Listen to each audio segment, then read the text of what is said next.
Le Seigneur soit avec vous.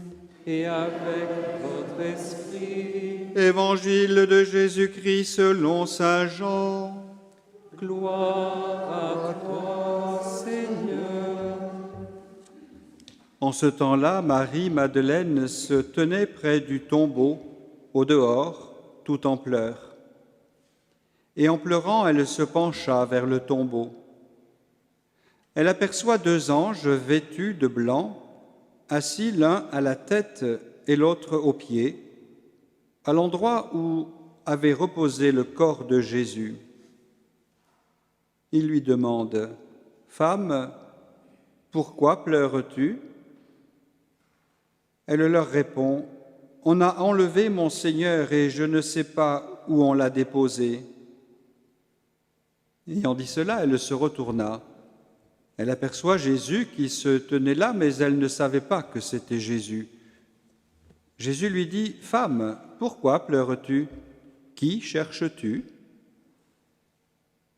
Le prenant pour le jardinier, elle lui répond : « Si c'est toi qui l'as emporté, dis-moi où tu l'as déposé, et moi j'irai le prendre. »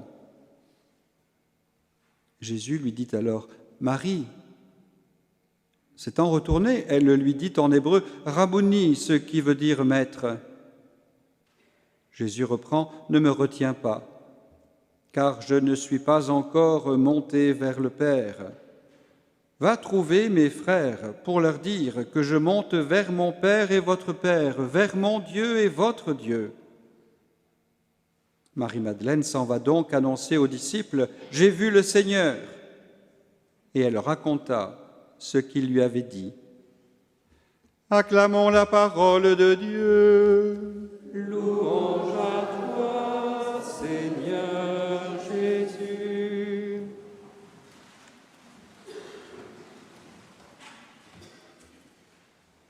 Comme un seul jour, nous célébrons la résurrection du Seigneur, cet événement qui est au cœur même, au sommet de l'histoire de notre humanité.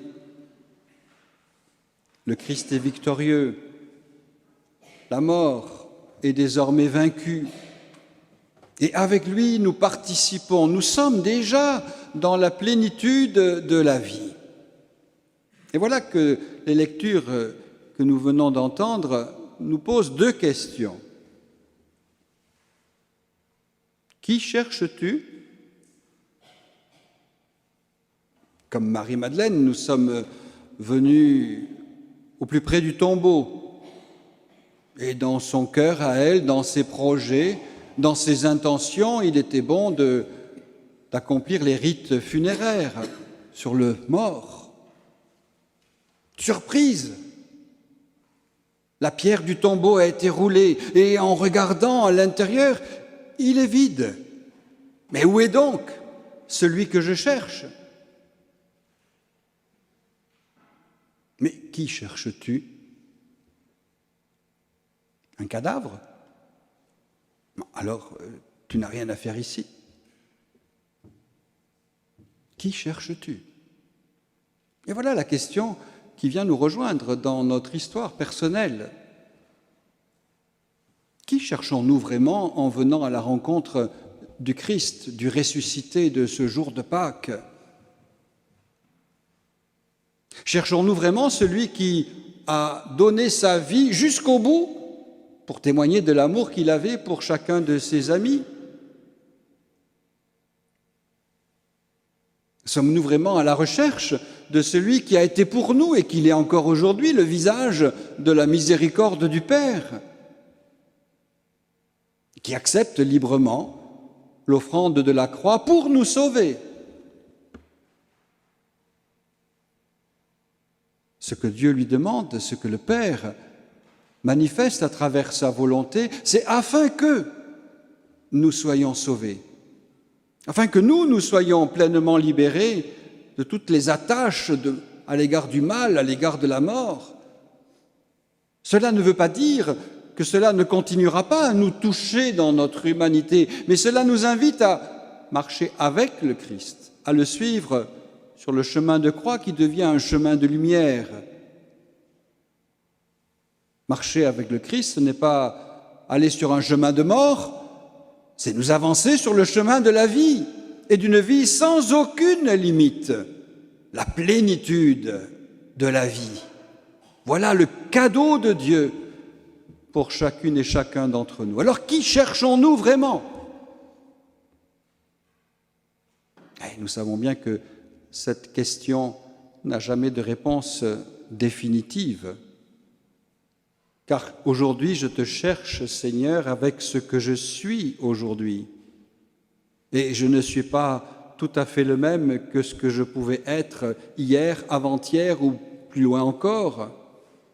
Et je ne suis pas celui que je serai dans un proche ou plus lointain avenir. C'est aujourd'hui, Seigneur, que je te cherche.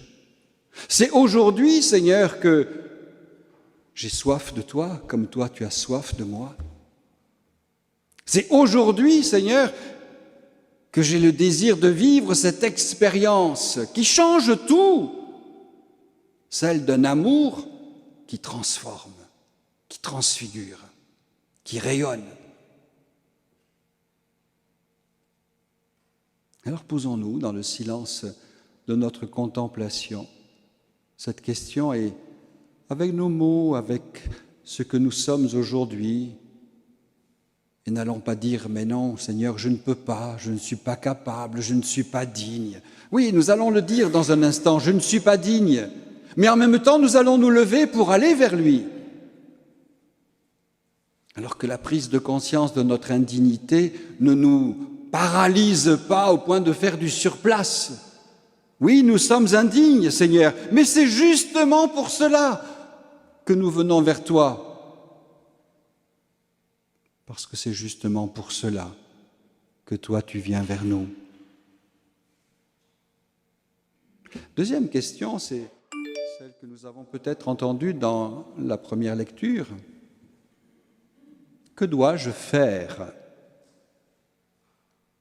Ah ben, je suis venu à la messe à 11h15, à midi, c'est réglé, voilà, j'ai accompli ma mission. Et puis dimanche prochain, j'y serai de 10h30 à 11h30. Ensuite, que dois-je faire? Est-ce que ça se résume à cela, mon faire? Mais ce que je vis en cet instant, cette célébration du mystère de Pâques, qui est au cœur même de chacune de nos Eucharisties, c'est pour qu'ensuite nous puissions aller dire, partager, transmettre ce que nous avons vécu, ce que nous avons vu, ce que nous avons entendu, ce qui a touché notre cœur. C'est ce que Marie-Madeleine va découvrir, va dire. Oh, elle va constater que l'effet et la réussite n'est pas immédiate. On entendra prochainement. Quand elle va dire « Oh oui, c'est le raconteur d'une bonne femme », voilà la réaction des apôtres. Et puis il y en a un autre auquel on dira « Oh, mais moi, tant que je n'ai pas touché, hein. » Va dire, voilà la mission, va dire. Ensuite, acceptons que ce qui a été dit porte lentement du fruit, pas nécessairement au rythme de ce que nous avions prévu ou de ce que nous souhaiterions. Ce qui nous est demandé à nous, c'est d'aller dire, pour que quelque chose de l'amour du Christ soit semé dans le cœur de celles et ceux que nous allons rencontrer. Va dire, pour que cette bonne nouvelle ne résonne pas simplement à tes oreilles ou dans ton cœur, mais que, à partir de toi, elle se transmette. Va dire, et en même temps que tu vas dire, vis ce que tu dis. Voilà ce que tu dois faire. Et c'est tout simplement le sens même du baptême. Si nous avons été plongés dans ce mystère de mort et de résurrection avec le Christ, c'est pour concrètement, dans notre vie quotidienne, dire non au mal et à la mort et dire oui au Dieu de toute vie et de toute paix. Si nous sommes devenus les enfants bien-aimés du Père, c'est pour vivre avec les autres cette dignité filiale et la vivre avec les autres qui participent aussi à cette même dignité filiale et donc reconnaître en eux des frères et des sœurs et non pas simplement des concurrents, voire des ennemis. Si j'ai été marqué par le don de l'Esprit Saint au jour du baptême, c'est pour que tout mon être soit temple de cette présence de l'amour qui se fait communion et unité. Alors, réentendons ces deux questions et laissons-nous conduire par l'Esprit. C'est lui qui nous conduit à l'intelligence de ce que le Christ attend de nous, de ce que le Christ nous dit. Qui cherches-tu? Que dois-je faire?